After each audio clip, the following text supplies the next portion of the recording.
మీ పాప అమ్మ నాన్న ఇద్దరు చనిపోయారు. తల్లిదండ్రి కూడా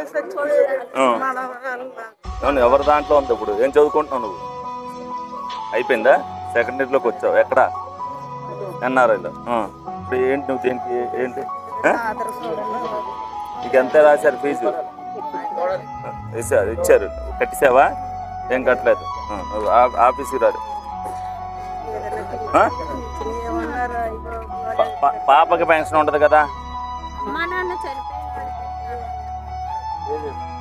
అవన్నీ ఉండవు. కార్డులో ఉన్నారు వాళ్ళు? ఎవరి కార్డులో ఉన్నారు వాళ్ళు?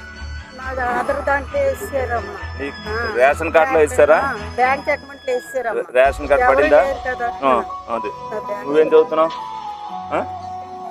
10th. తల్లికి వందనం పడిందా? మరి అది అప్లోడ్ చేయడానికి చూస్తే నీకు అది రేషన్ కార్డు ఏది?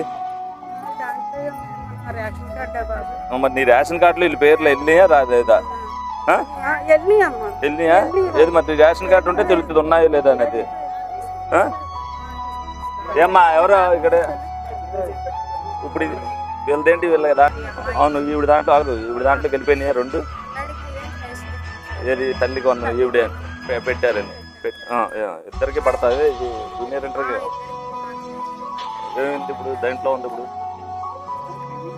ప్రాసెస్లో ఉందా? అందరూ ఒకటే మ్యాపింగ్లో ఉన్నారు. అవును. లేకపోయినప్పుడు మీది మ్యాపింగ్లో ఉంది. 99% పడద్ది. పడకపోయినా మీ పాప ఫీజు నేను చేస్తాను. చదువుకోవడానికి ఇబ్బంది లేదు. పడితే గవర్నమెంట్ తరఫున పడితే, లేకపోతే ఫీజు నేను చెప్తాను. మీరేం కట్టదు. మిమ్మల్ని నేను కట్టను. ఒకసారి ఆ పేరు ఇచ్చి